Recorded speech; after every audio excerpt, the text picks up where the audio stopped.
Thank you all for joining. We'll go ahead and get started. My name is Duray Kim. I am a project manager at NEST, and I will be moderating the session. In the session, we'll be hearing from Dr. Philip Goodney, Vice Chair of Research and Department of Surgery, Director of the Center for Evaluation of Surgical Care at Dartmouth, Kayla Moore, Research Project Director at the Dartmouth Institute for Health Policy and Clinical Practice, along with James Williams, Clinical Strategy Developer, part of the Clinical Affairs team at Gore and Associates. And lastly, we'll be hearing from the Assistant Director overseeing vascular and endovascular devices from the Center for Devices and Radiological Health at the FDA, Dr. Carmen Johnson.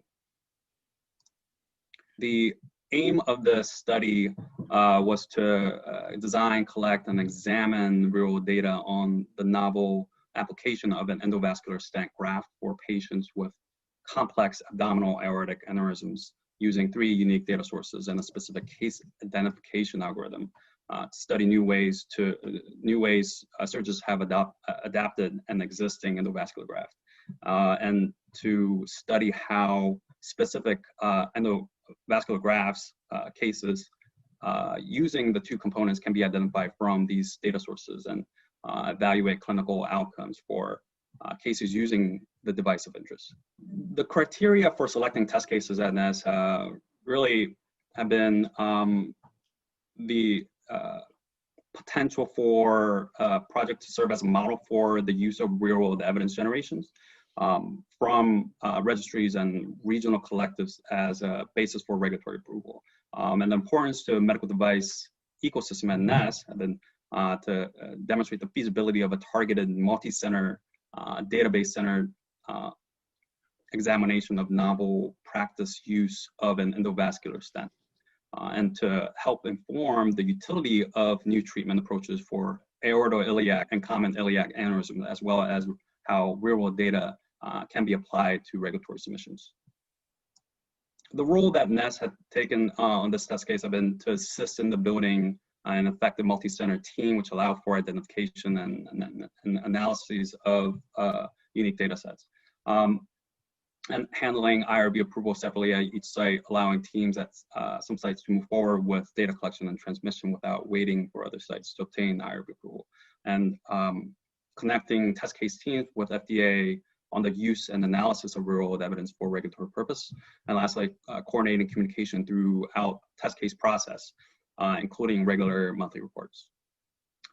And with that, I will go ahead and hand it over to Bill. We want to thank NESTcc for supporting this work. Next slide, please. So in general, for the next 25 minutes or so, I'd like to accomplish 4 goals. First is to introduce the teams and the collaborators who participated in this test case. Next is to describe the clinical problem that our team was asked to address.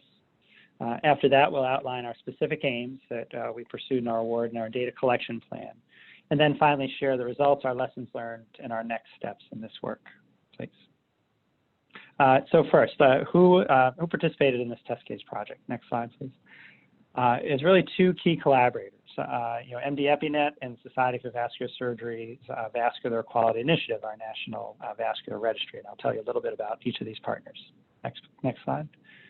The SVS-VQI, or the Society for Vascular Surgery's Vascular Quality Initiative, also has a newly formed partnership with the National Cardiovascular Disease Registry, is a large national registry of providers who offer endovascular or open surgical interventions to patients with vascular disease. They collect data and give feedback reports with the ultimate goal of improving the care that's offered to patients who present with those conditions. Next slide, please. The SVS partners with MD EpiNet in a distributed research network called the Vascular Implant Surveillance and Interventional Outcomes Network, or VISION. And this is a project that myself and Art Sadrakian are privileged to lead. This leverages Medicare claims linkages to those patients who exist in the registry, along with a variety of other resources, to try to provide long-term follow-up for patients who are entered in the registry, and our steering committee is shown there in between MD EpiNet and the SVS logos. Next slide, please. MD-EpiNet, of course, is a public-private partnership to help develop research methodologies and infrastructures to use real-world evidence to improve regulatory science and healthcare practice, in the short term and the long term, with a focus on devices and industry. Next slide, please. We've been fortunate to partner with MD-EpiNet in VQI and VQI Vision, as our goals are similar in that we both hope to use linked data repositories and research publications, registry reports, and surveillance mechanisms to provide input and insight on the long-term durability of vascular interventions, be it through the work in our registry, through clinical trials, or through claims-based linkages and analyses. So it's really been a pleasure to work alongside MD-EpiNet, as our goals in the registry and MD-EpiNet have really been collinear. Next slide, please. Vision is based on the data that we collect within the registry in SVS VQI.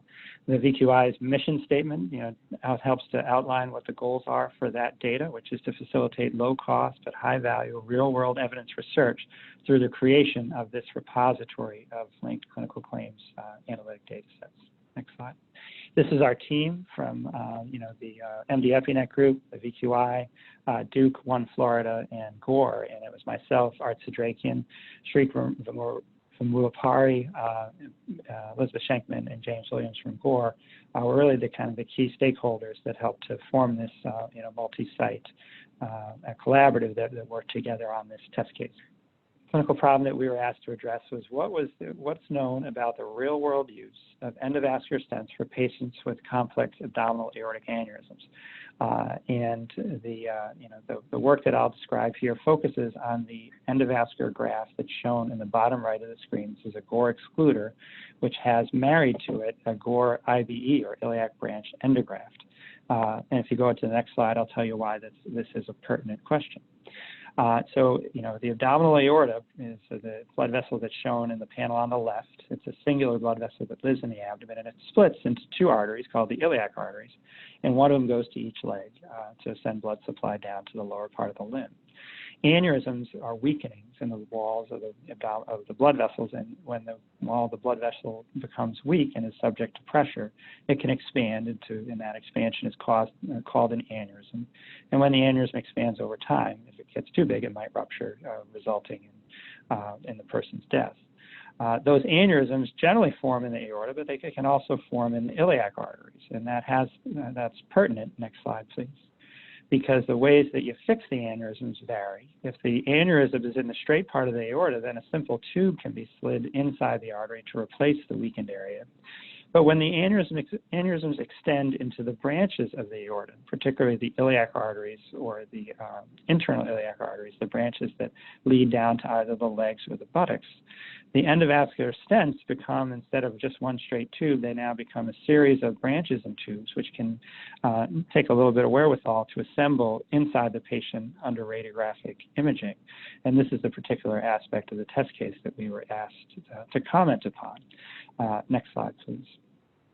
The reason we were asked to comment is that the device that we saw just a couple of slides ago, the Gore excluder iliac branch endoprosthesis, or the Gore IBE, that surgeons had begun substituting a Gore VBX, which is a more flexible stent, for the Gore iliac branch. This is that branch that's at the lowest in the right-hand corner of the slide, because that branch, it seems, was a little stiff and could be a little hard to place during the procedure.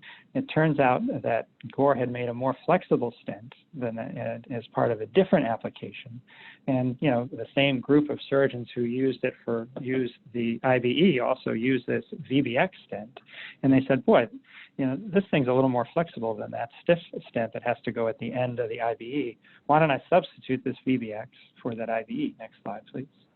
And it turns out, temptation to do that, even though it's not necessarily approved for that use, that temptation proved to be fairly readily accessible to surgeons. Next slide. And what they saw was that all of a sudden reports began to emerge that surgeons were using the VBX stent as opposed to the approved iliac branch stent, just because it was easier to put in, there are many turns that one has to take endovascularly to finally put that last stent in place. It's sort of the coup de grace, the very end of the procedure, and can be somewhat challenging at times. So something that's flexible really makes sort of the hardest step of the operation easier. So surgeons were enthusiastic to try to find a better way, even if it didn't necessarily include a device that was approved for that specific location. Next slide, please. Surgeons were so want to sort of do this, and that they began to do it somewhat regularly. And as with anything else that happens in in interventional or surgical procedures, as surgeons began to proceed with innovative techniques and applications, they began to even write about it and publish about it. This is a paper that was published in 2019 in the Journal of Vascular Surgery's Case Report Journal, the Cases in Innovative Techniques by Ping et al., where they outlined the use of the Gore VBX stent, and you can see what the angiogram shows looks like in the panel on the right. You can see all those branches. Facilitating the placement of those branches was the flexibility of that Gore VBX stent. Next slide, please. And James Williams will now introduce some of the aspects of the IVE device that made this particularly important. Thanks, Phil. The motivation for this test case is the appreciation that the studying of the combination of the IVE and the VBX devices together would probably not be supported by a traditional study. A vast majority of patients are able to receive the internal iliac component with no issues at all. Patients who would benefit from the use of the VBX device would be probably small in nature. So as a sponsor, our resources are finite. So if we were to pursue a traditional study for this combination, this would mean pulling resources from other projects. These projects might be of higher interest or impact to the medical community. At the same time, we want to bring this indication on use. Generally, products that are on label are better supported and tracked in post-approval surveillance mechanisms. As well, from a sponsor perspective, we're able to promote this use in the medical community. So we definitely see there's a lot of potential to real-world evidence. The ability to collect data from more sites in a more rapid fashion is definitely appealing from a project management perspective. The data itself may be actually more powerful in a post-approval use, as healthcare systems or even doctors may consider this data to be more realistic. Looking into the future, we're also very interested to see how this sort of data may be useful for the changing regulations within Europe. Next, we were asked to essentially try to measure, if we had access, the use of that particularly new application using real-world evidence. And I outlined a bit before that one of our strengths in real-world evidence was in the sort of collection and attainment of data from the Vascular Quality Initiative, but that wasn't the only place where we thought we could look to see if we could find cases like these.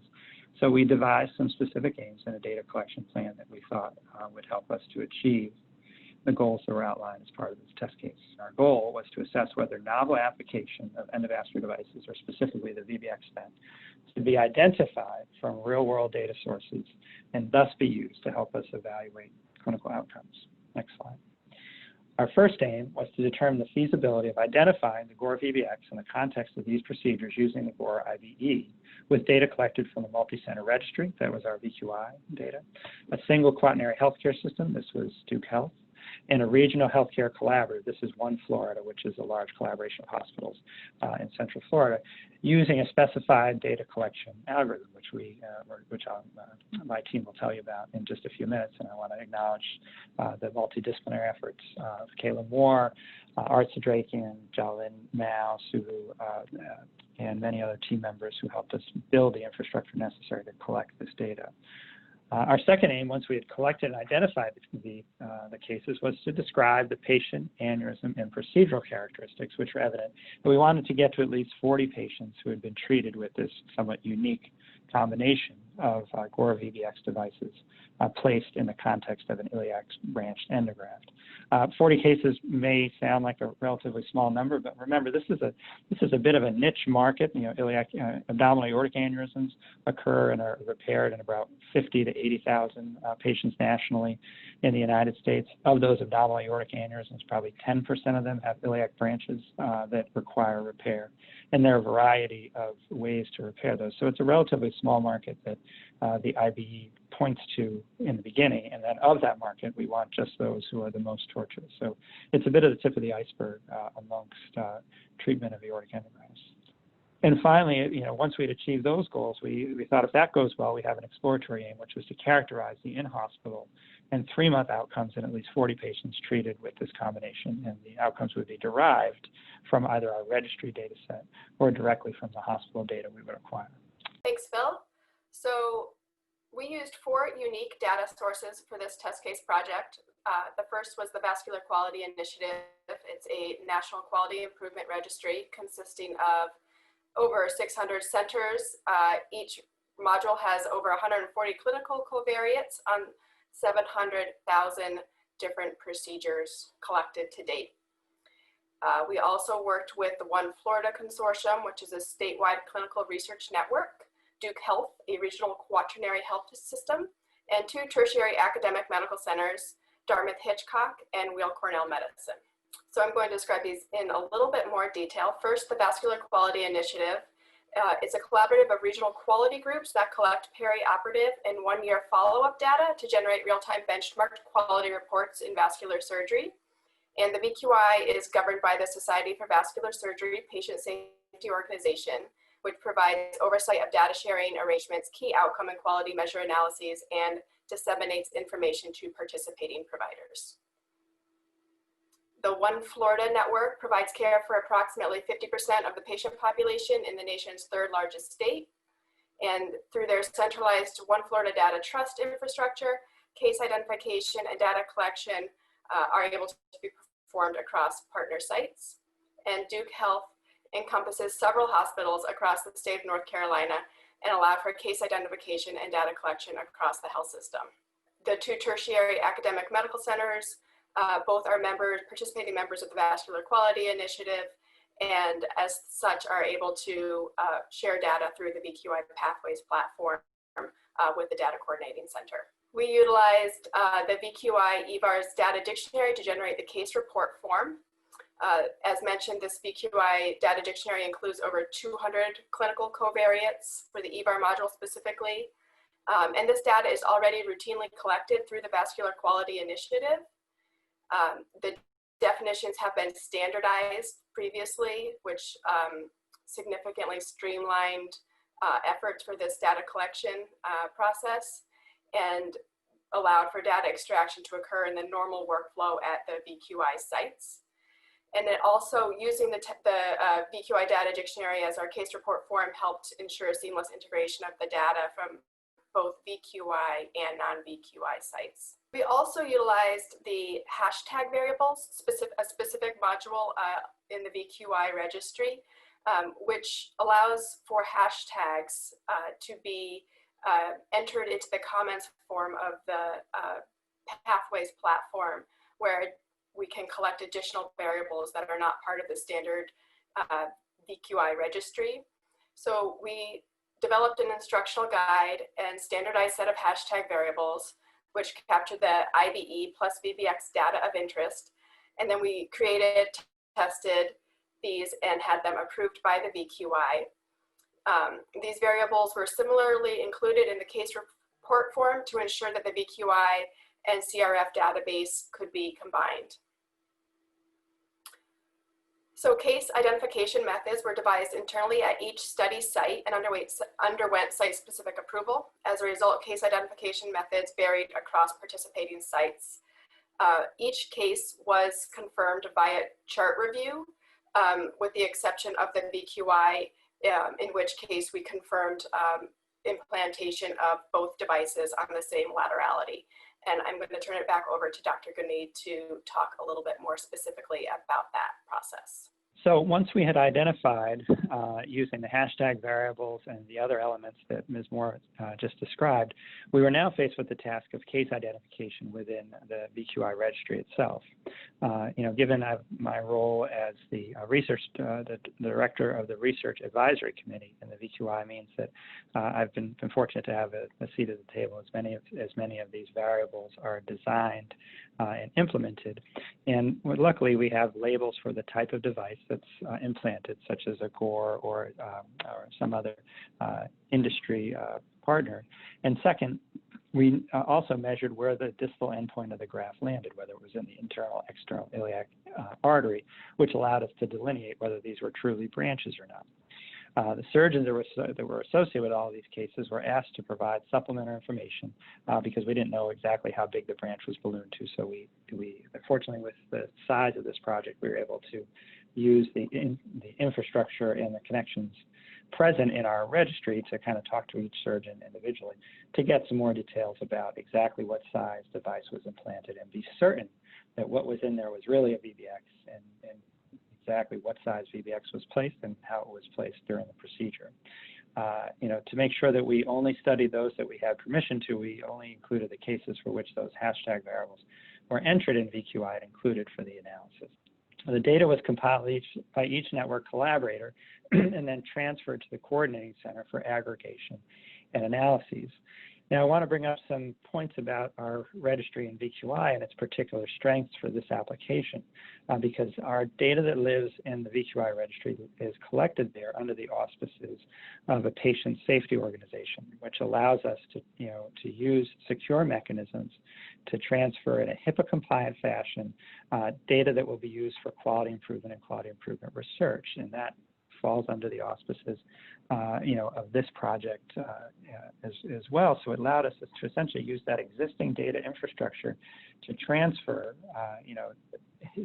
HIPAA-compliant, blinded data from our sites that had performed the procedures all the way over to our coordinating center with essentially no further, IRB permissions necessary, nor did we have to build any secondary data collection modules that had to be IRB reviewed and approved. So it basically gave us a seamless highway that the data could travel upon that already existed, especially since the coordinating center was a member of the VQI. We essentially were moving VQI data from one site to another and didn't really need any other permissions. Next slide. So this was pretty easy. What did we do when a site wasn't in VQI and we had this circumstance arise? Next slide, please. We had to essentially, climb those mountains, and the data that was collected from these patients who were not VQI patients were entered into a CRF database locally at each center. A mirroring data agreement or data use agreement had to be then created for use at that center, who could then share it with our coordinating center. And once in place, we had to then, generate what we called shadow databases and move the CRFs from the collecting center over to the coordinating center using, secure file transfer protocols that met all those same criteria. So next slide, please. While this was, I'll let those listening to this discussion decide whether this was easy or hard. It certainly added some steps as compared to those sites that were in the VQI where we could use those resources that were at the ready. So after we had now basically outlined our aims and showed how we were able to use our existing data collection plans and the existing infrastructure to facilitate that data collection, now I'll review our results. So after we cast out the nets, if you will, what did we find and how many cases were we able to identify? Next slide, please. This was really a feasibility study. So to be perfectly frank, we wondered how well this would work. We knew the cases were out there. But again, we're talking about during an operation where many components are placed. Many of these procedures will have upwards of 10 or 12 stents placed. We're talking about identifying one individual stent of a very particular type from pretty complex data that emanates from several different sources. So we didn't know exactly how this would work, but this is, that's why we were excited to undertake the research project. Next slide, please. So this is how it's sort of the data sort of evolved, and I'll show a little bit of a flow consort type diagram here that outlines where we found the cases. This process took a little over 18 months, and this is a simplified version that I'll outline here. But you have each of the 5 potential data sources shown across the top of the slide: data from the VQI, data from our clinical site at Dartmouth-Hitchcock, data from our clinical site at Cornell, data from our clinical site at Duke, and then finally data from the consortia at One Florida. So each did a data sweep, as outlined here, to see from their different mechanisms, whether it's VQI data, review of operative records, review of consortia data, how many patients would appear using the various sort of inclusion criteria, whether it was VQI hashtag variables, searching for CPT codes through billing software at the hospitals, or just looking through the charts and asking through the clinical practitioners there if they placed any of those devices. This is what sort of bubbled to the surface, if you will. And we identified, on the order of between, no patients to almost 70 patients sometimes, who would be potential candidates. Okay, and by candidates, I mean that they were instances where we knew an IBE went into place and that an IBE was purchased by the site and entered in one of those data fields, be it the registry, the hospital's billing software, or the consortia. We knew that an IBE and a VBX had shown up on the same day in the same place. But remember that VBX stent can be placed anywhere in the body, and we actually even had a circumstance where the person had an IBE placed in the abdominal aorta in the iliacs, but the VBX was placed somewhere else in the abdomen, in the artery to the intestine. And that, of course, would not be a case we want to collect here. So as I mentioned before, though, the scale of this project allowed us to have a pretty granular look at each of these individual cases. And I want to acknowledge the work of one of our research fellows, Aaron Barnes, who really led an outstanding effort, along with a collaborator from Cornell, to look over every case. So we knew exactly where the VBXs were, exactly how they had been placed, and exactly what sizes and shapes had been used. So we could be certain that each one of these individual cases was indeed a substitution of the VBX in the appropriate location within that complex aortic endograft arrangement, as we've shown before. So while this wasn't 500 patients or 5,000 patients, we were pleased, next slide please, that we ultimately came to 37 patients that we were certain had exactly what we were looking for, and that we could transfer, whether it's through the VQI pathways database, kind of the easy pathway, or we could transfer through our duplicative, CRF database. And there were 12 patients, in that group, to ultimately arrive at 30 patients who had 37 implants of the IBE and the VBX. There's more IBEs than there are patients because some patients had bilateral treatment. So while this took a long time and a lot of organization, I think we learned a lot over the course of it, especially that, the left-hand side of this, the VQI pathways, made it, relatively straightforward to transfer data, whereas the CRF pathway took us a fair number of phone calls and data assembly to pull together. But ultimately, we were pleased at both the absolute size of the data that we were able to collect, as well as the quality of the data that we knew it was what we were looking for. Next slide, please. Next, in aim 2, we wanted to describe who these patients were, the patient aneurysm and procedural characteristics in those patients that were treated with this combination. Next slide, please. This shows here the total number of patients, and their average age was about 70 years. Most were men, and approximately 3 out of 4 were white men. Their comorbidities are shown in the panel on the right. Patients with vascular disease generally have concomitant coronary artery disease, and diabetes is not uncommon, although in this cohort, which are fairly highly selected, there's only a few patients who are diabetic. And most patients, as you might imagine, have these procedures performed electively. The complexity of these procedures really obviates any potential for an emergent operation. Next slide, please. The in-hospital and 3-month outcomes we'll discuss briefly next. In general, these procedures were performed successfully. They were, they were performed using percutaneous access. They didn't require large incisions for placement into the arterial system. There was an appropriate amount of contrast used. You can imagine there's a lot of pieces to put in, and these procedures can sometimes be long and complex, but kudos to the practitioners who perform these cases. They were all well within reasonable realms of fluoro time and contrast dose. And the number of complications complications we also described as well, and measured the postoperative outcomes as shown in the panel on the right. Next slide, please. What we determined, was the overall, the contrast dose was about 130 cc's and about an hour of fluoro time, which for procedures of this complexity is, again, admirable. The occurrence of endoleak, or places where the blood leaks around all those junctions, is pretty low, 13%, which is, again, admirable for procedures of this extent and complexity. Next slide, please. Postoperative outcomes were, again, very good. Really, essentially, all these patients did well. There's only 30 patients undergoing 37, procedures here, so it's not a huge sample size. But essentially, no MIs or access troubles with the placement of the device, and no intraoperative deaths. Next slide, please. And so in summary, we were pleased that overall this allowed us to identify 30 patients who were treated with exactly what we hoped to identify as part of the test case, implants of the GORE, VBX, and IVE. We were able to delineate both the demographic and short-term outcomes data for these patients and successfully collect them using a variety of real-world evidence platforms. And in general, the patients did quite well with a low rate of complications and essentially no intraoperative severe events. I think these results, these results highlight both the utility and the performance of the VBX in this position, as well as the conjunction of the IBE for expansion of this device, despite its off-label use. But I think more importantly, in relation to NESTcc's initiatives, is it outlines the potential to expand these types of data collection mechanisms for availability and use, both in research and regulatory monitoring. Next slide, please. In summary, we think gathering and assimilating this real-world evidence under the intention of device monitoring, can face some challenges, which we've outlined here. A different strategy had to be developed essentially for each type of device and data collection. That data transfer process proved to be a key sort of hill to climb, if you will, and we had to do some problem solving to make it work. But I think ultimately we were pleased that it worked both in our VQI data collection systems as well as in our non-VQI centers.